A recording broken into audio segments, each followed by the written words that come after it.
That's what all this is about.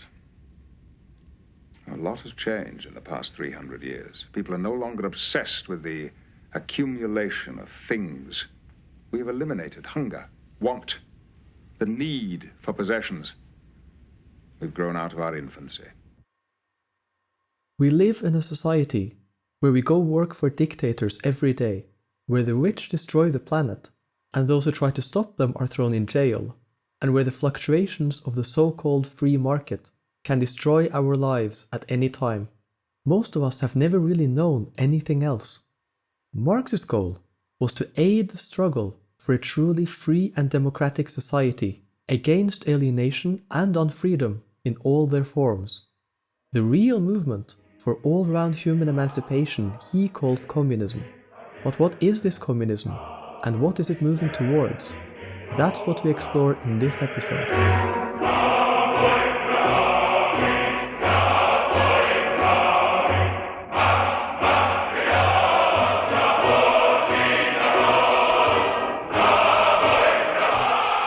A lot of liberal and utopian socialist plans for how they want to fix the world start from some sort of abstract notion of morality or justice, criticize modern society for failing in some way, and set out to give us their personal solutions to all our problems.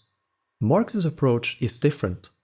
Marx instead begins from a diagnosis of real capitalism and understanding of how it operates, the forces and tendencies it gives birth to, the potentials for greater freedom and human development it carries within itself, and how it prevents these potentials from coming to fruition.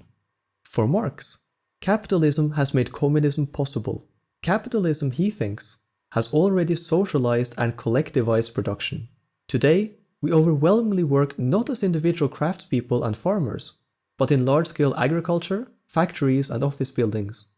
Capitalism also gathers workers together into these collective places of work, unifies them under common interests, and develops the means of communication between them.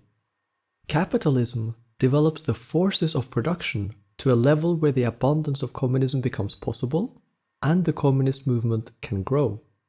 As workers are gathered together, unified by their interests, and better able to communicate, they begin to organize and pursue their own interests, to fight for better wages and conditions in the short term, and for a free future society in the longer term. This is why, Marx thinks, that capitalism inevitably gives rise to workers' movements and different strands of socialism.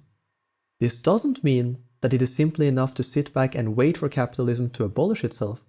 Rather, it means that capitalism contains its own conditions of transcendence by generating the social movement that is capable of replacing it.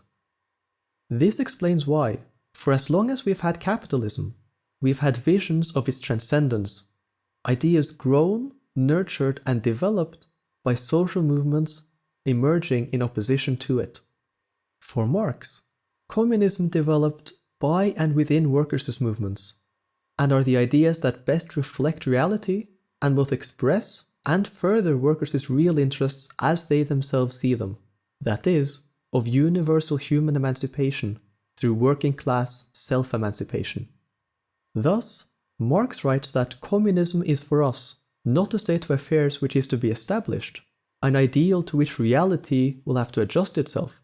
We call communism the real movement which abolishes the present state of things. The conditions of this movement result from the premises now in existence.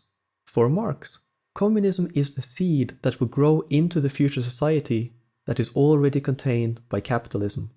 In this sense, capitalism is the mother, not the enemy, of communism. For Marx, communism doesn't come to the workers' movements from the outside, as it does according to social democrats like Kautsky, and communists don't stand outside of and above the process of developing working class struggle. Rather, communists are, or at least should be, an organic part of those movements who help to build them in order to grow them to maturity and take us to a new world. Like a midwife, communists are to help our society to bring forth the new life it's already pregnant with. Communism, for Marx, is not some ideal to strive for, but a real social movement towards a new society. But this doesn't mean that we can't say anything about what communism will look like. It's well known that Marx doesn't provide us with any blueprints for what communism will be like. He does, however, have some pretty clear ideas about the kind of society the communist movement will have to build to deliver on its promise of human emancipation and all-round human flourishing. The challenge, Mr. Offenhaus, is to improve yourself, to enrich yourself. Enjoy it. This is not the kind of abstract theoretical speculation we find in the utopian socialists or among liberals. They are concrete generalizations based on and rooted in tendencies and movements of the present. For Marx, free conscious activity constitutes the species character of man, and communism is the true appropriation of the human essence through and for man. It is the complete restoration of man to himself as a social, i.e. human being. It will realize free individuality based on the universal development of individuals and on their subordination of their communal social productivity as their social wealth. This isn't where human history ends, it's where truly human history begins. Unlike capitalism, communism will feature universally developed individuals whose social relations, as their own communal relations, are hence also subordinated to their own communal control. Thus, under communism, individuals obtain their freedom in and through their association. To Marx, this requires four things. First, bottom-up democratic rule in all areas of society, replacing capitalism and the state. Marx writes that modern universal intercourse cannot be controlled by individuals unless it is controlled by all. He writes of communism as a society where class distinctions have disappeared and all production is concentrated in the hands of associated individuals. Importantly, it will be based on the free exchange among individuals who are associated on the basis of common appropriation and control of the means of production. Secondly, this requires a form of bottom-up planning, not the top-down planning seen in modern states. This is to prevent not only ruling minorities, but also impersonal domination by market forces from having power over or dominating people. Under communism, society regulates the general production, and he writes of communism featuring the planned distribution of labor time among the various branches of production. Nothing could be more absurd than to postulate the control by the united individuals of their total production on the basis of exchange value of money. This is antithetical to the free exchange among individuals who are associated on the basis of common appropriation and control of the means of production. In Volume 1 of Capital, Marx asks us to imagine for a change an association of free men, working with the means of production held in common and expending their many different forms of labor power in full self-awareness as a single social labor force, regulating labor in accordance with a definite social plan. The social relations of the individual producers, both towards their labor and the products of their labor, are here transparent in their simplicity in production as well as in distribution. Thirdly, communism will end the hierarchical capitalist division of labor. This is a society where nobody has one exclusive sphere of activity, but each can become accomplished in any branch he wishes. Society regulates the general production and thus makes it possible for me to do one thing today and another tomorrow, to hunt in the morning, fish in the afternoon, rear cattle in the evening, criticize after dinner, just as I have a mind, without ever becoming hunter, fisherman, shepherd, or critic. This doesn't mean that activities aren't organized, that people and institutions don't get together to decide what does and doesn't get done. It doesn't mean an end to subdividing tasks or to modern technology. It means that nobody is bound to one kind of activity only, or to an arbitrarily delimited set of productive and reproductive activities. It means an end to arbitrary divisions between physical and mental labor, an end to excluding lots of workers from planning and managing their own work, and from doing a mix of both physical and mental labor. It means that nobody will be restricted to one kind of activity or profession for the rest of their lives. That people can decide for themselves what they want to do and how they want to contribute to society, subject to what those around them need.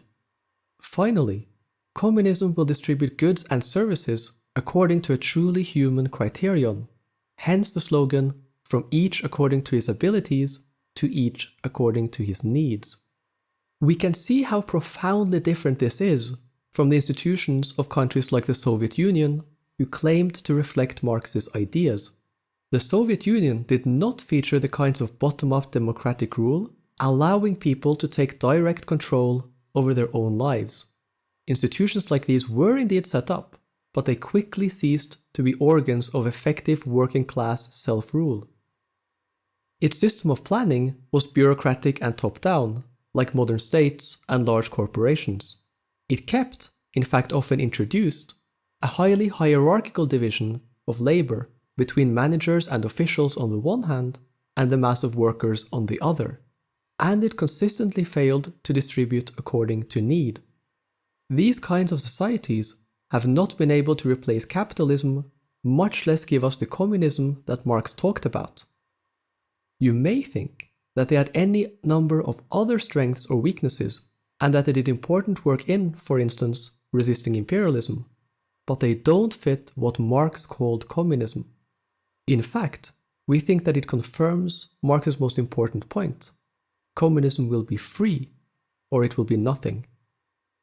This tells us a lot about what a free socialist society needs to be like, but not very much about how to reach it. If we want to understand what Marx thinks about this, we have to look at his views on human beings, society, and social change. We need to look at what is often called his theory of praxis, his dialectical materialism, and his historical materialism. That is what we will look at in our next series.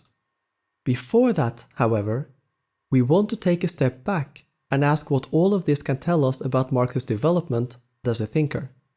In this series, we've looked at a number of Marx's views on human development, freedom, alienation, capitalism, and communism in both his earlier and later works. Like most major thinkers, Marx grew and developed his ideas throughout his life, and there's been a lot of debate, especially in the 70s and 80s, about how Marx's ideas do or don't change on these issues. The final episode in this series will therefore look at the relationship between the early and the later Marx. Thank you for watching. There is also a playlist that's linked in the description and a pinned comment below if you want to watch the whole of this series even more conveniently. Please like, share, subscribe for more of our stuff, click on the notification bell if you want. If you have any questions about the video, things you'd like us to talk about in the future or anything else, please put it down below and we'll try to get to it either there or in a Q&A video.